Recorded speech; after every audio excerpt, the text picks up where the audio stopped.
Hello historians, we are going to discuss chapter 17 in this video. We are talking about the Islamic world powers from 1300 to 1800, kind of a continuation of what was discussed, briefly in the video before. So in this chapter, we're going to talk about the Islamic empires, religious developments, cultural flowering, new patterns of trade and European penetration, and then political decline. So of course, the first thing we're going to start with, as soon as I get it up on your screen, are the Islamic empires. The Ottomans, the Safavids, and the Mughals. So, just kind of like talking about these empires and really their location and their geography, we're going to talk a little bit about some environmental challenges that they face. So water scarcity in the region, it affects social structure. Populations tended to cluster around cities at oases. Harsh conditions for agriculture kept populations relatively small in the Iranian Plateau region. So, if you don't have like a really good source of water for your crops and for your people, your population's not going to be able to grow exponentially, right? You've got to keep it kind of small, just depending on how many resources you have. World trading routes brought disease with the movement of goods. Then we have a little ice age, and that's going to have adverse effects in the 16th and 17th centuries. That's going to bring drought, crop failure, and famine, which will result in social unrest and political decline. This is the area that we're talking about.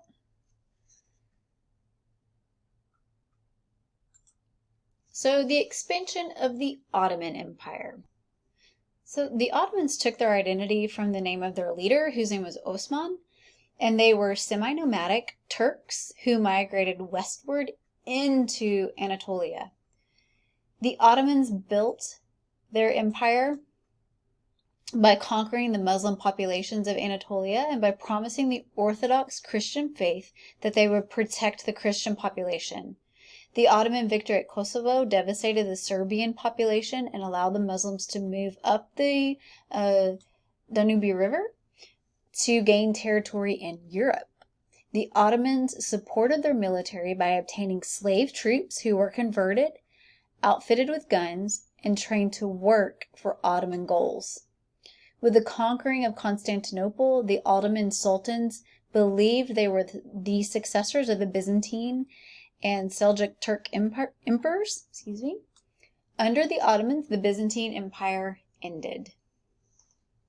Constantinople was renamed Istanbul and became the Imperial Ottoman capital.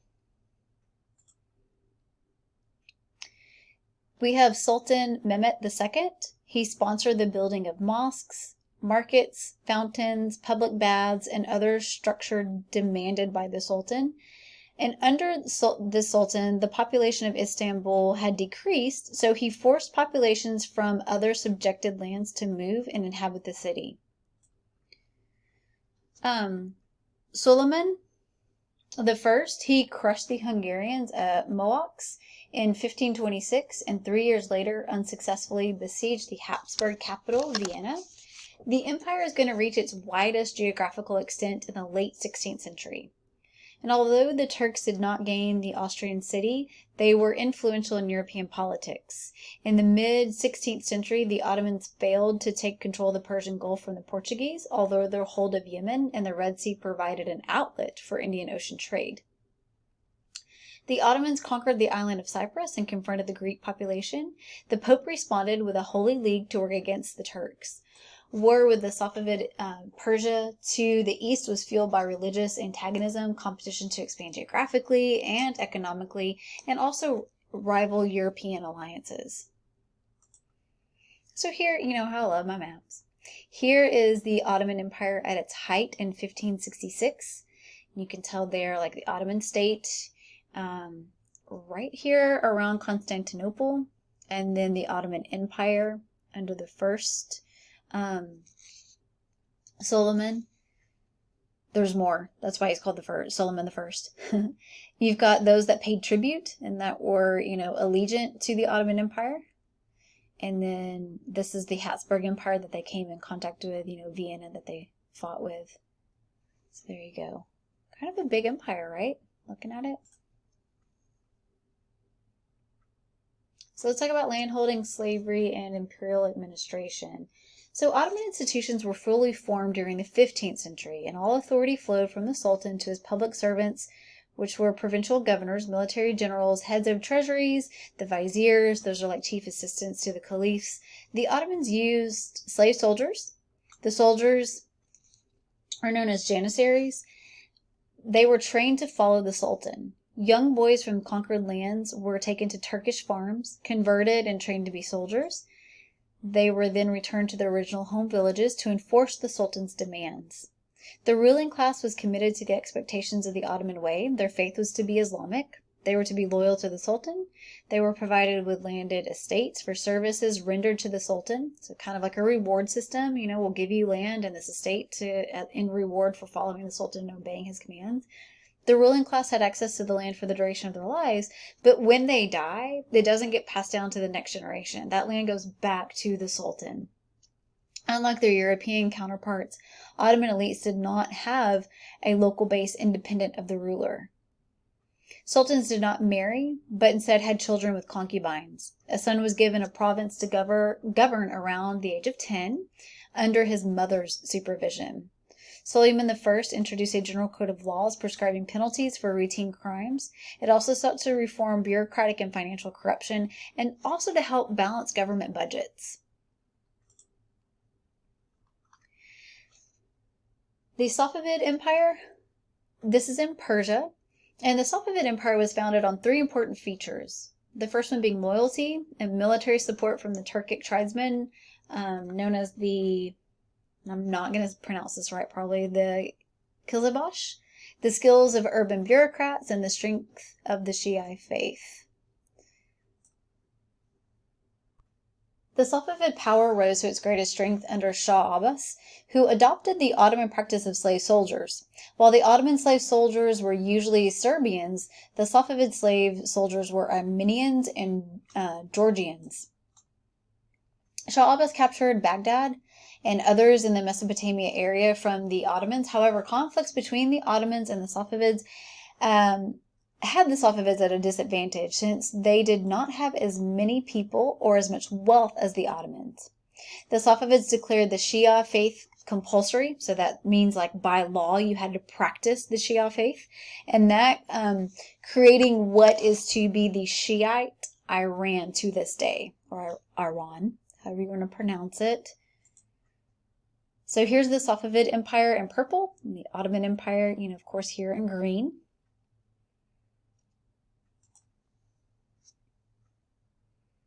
Let's talk about the Mughals. So the Mughal Empire, this is in India, and it was the largest and wealthiest of the Islamic empires. The Central Asian Turco-Mongolian ruler, Babur, was forced out of his territory and captured Kabul to establish a kingdom in Afghanistan. He then continued and conquered the Sultan of Delhi. Much of his empire was lost under the rule of his son. His son is Humayun, who was then exiled in Persia. Humayun's son, Akbar, became one of the most influential rulers of the Mughal state. Akbar maintained expansionist policies, trying to expand the empire. He had a dynamic leadership style, and he adopted Persian as the official language. Akbar's descendants expanded the Mughal Empire further. He has a son, Jahangir. I think I probably mispronounced that, and I apologize for the mispronunciation. But his son consolidated Mughal rule in Bengal.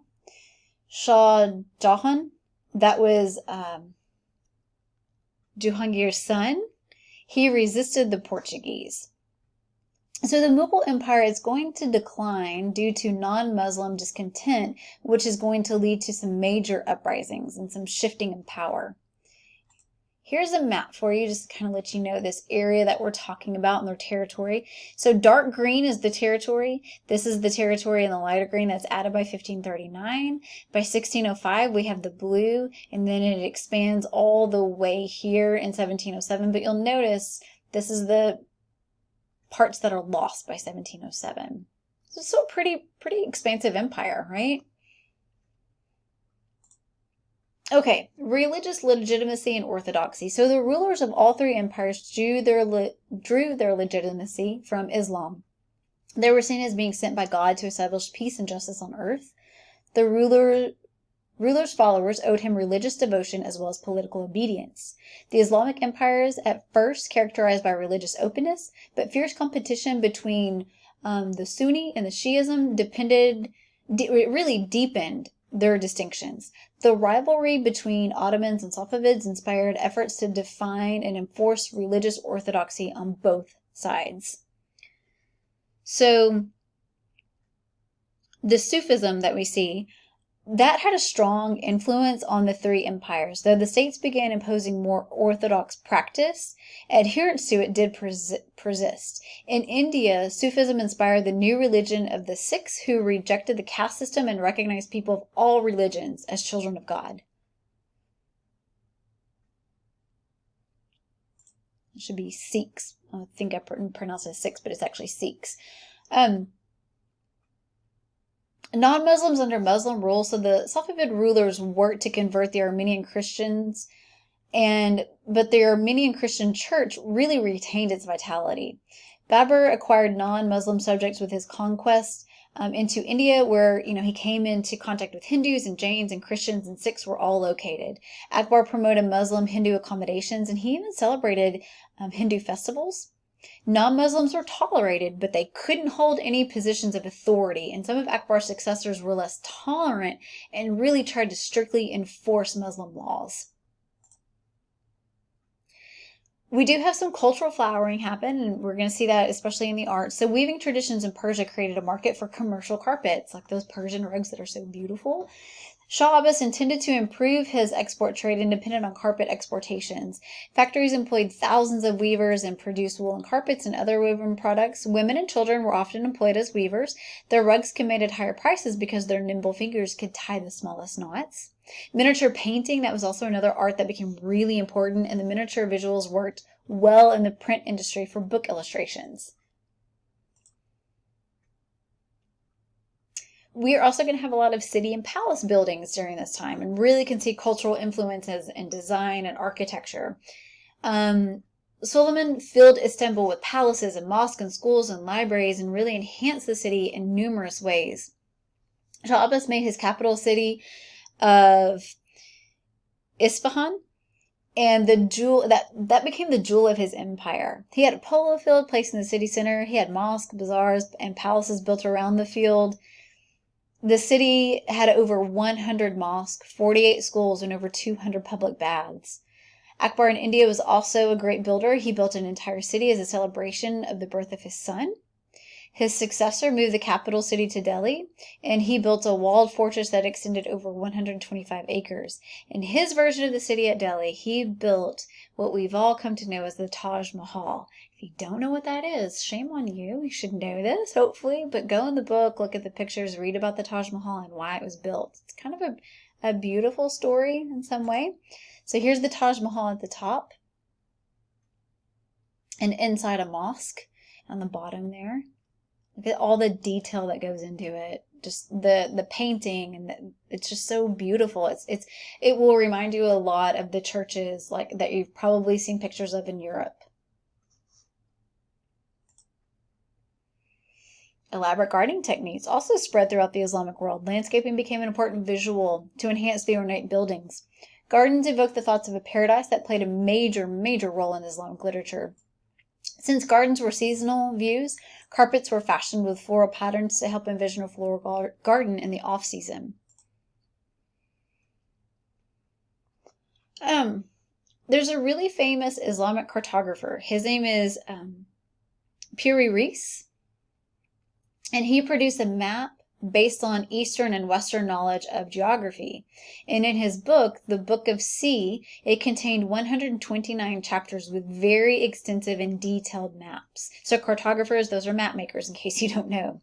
There was also advances in medicine, and Suleiman's imperial palace became a center of medical science. Muslim culture accorded special reverence to the written word, and so we have scribes held a very respected position. And to protect their economic livelihood, the Islamic states were slow to adopt the printing press, right? Because these scribes are doing it all by hand, and so they kind of wait to adopt that.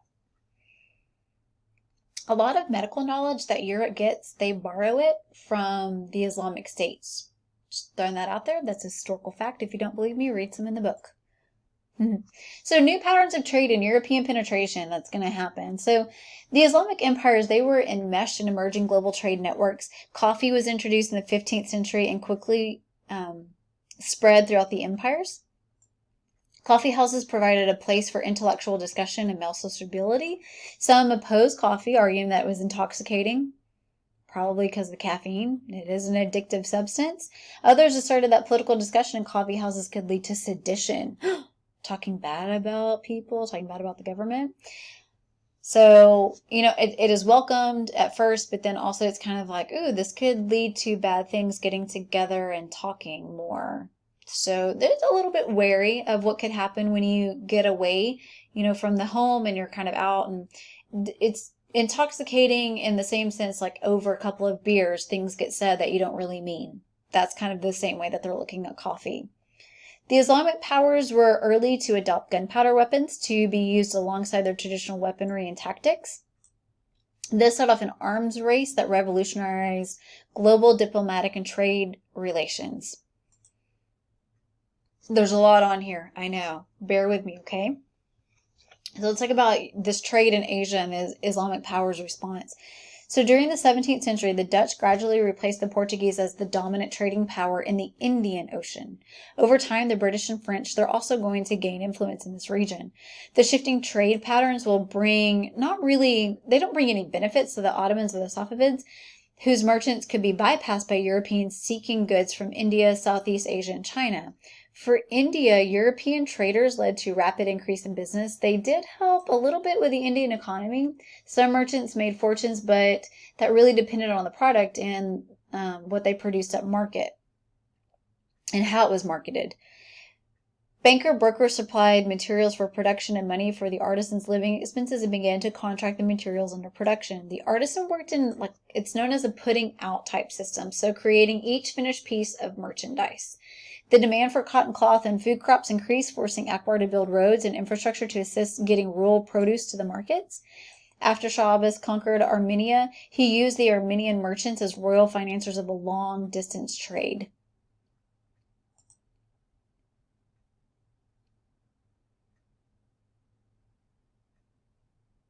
This is just showing you Muslim lands, areas controlled by Hindus, and then land under British and East Company rule. So, the British are going to come in and take over parts of India, and it will be colonized and become part of the British Empire and part of the French Empire. Oh, and look, that's what we could talk about. From the British East India Company to the British Empire in India. So Britain really became the dominant force in India. They manipulated the Indians to work with them instead of the French. When the British and French empires entangled in the 7 Years' War, remember from your American history class, hopefully you talked about the 7 Years' War.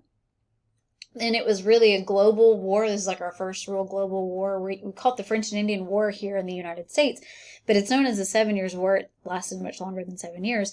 But if you'll recall from that, it was fought in North America, it was fought in Europe, it was fought in Africa, it was fought in India. So kind of all these different places, right? And so India became a battlefield and a prize similar to winning North America for the British. That's what India was like for them too.